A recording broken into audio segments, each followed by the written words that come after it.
In these unprecedented times, receiving a disclosure can be difficult to navigate. Children are spending much more time at home and may find it difficult to express that they need help.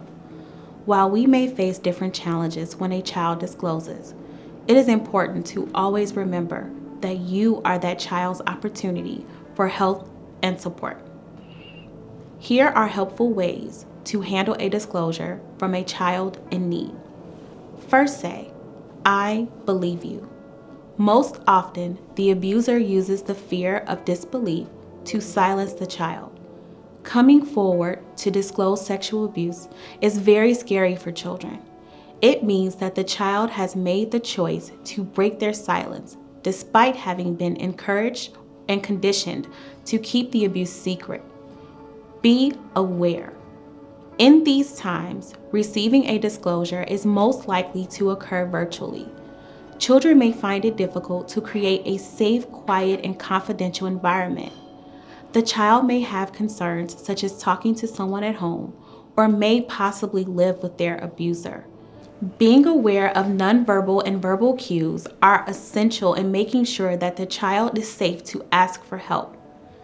If you find that a child moves around their home frequently, becomes silent when others are near, or appears avoidant, use other ways to communicate with the child nonverbally.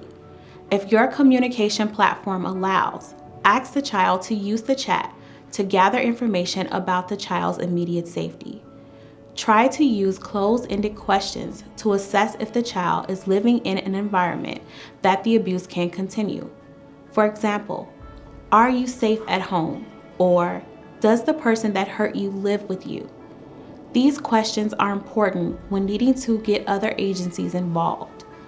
If the child abruptly ends communication, try to establish communication with the child again, but do so in a way that does not make the child feel unsafe or afraid. Safeguarding the child is the priority. This includes emotionally and mentally.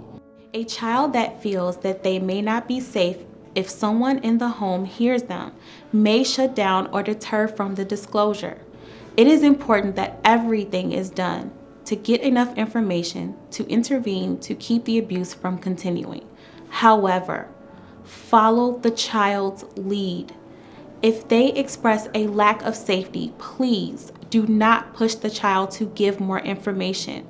Set up a safe and confidential time to follow up with the child and to provide additional support.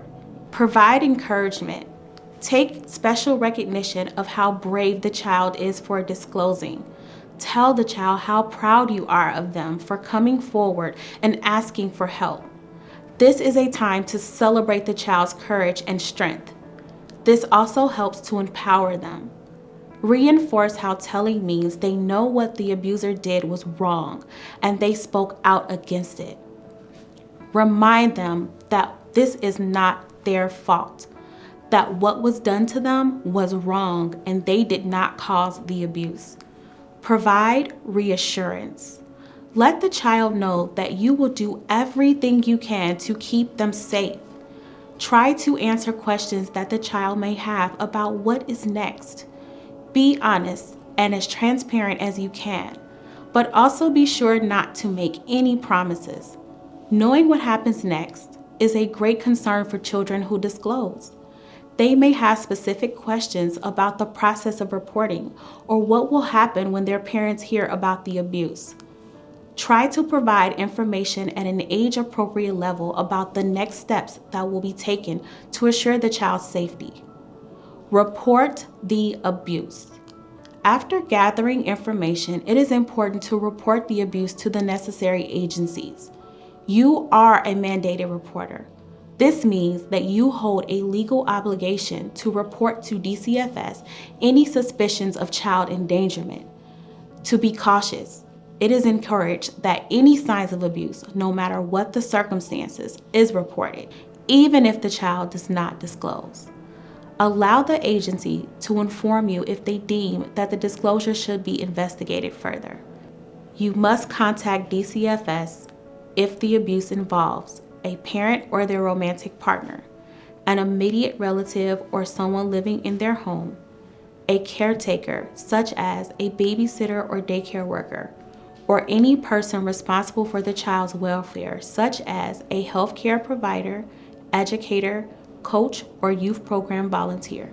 This is a must and is not negotiable.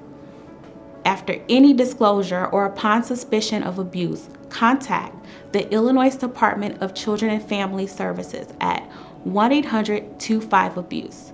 That's 1-800-252-2873. Failure to report abuse could result in legal ramifications. Please care enough to call.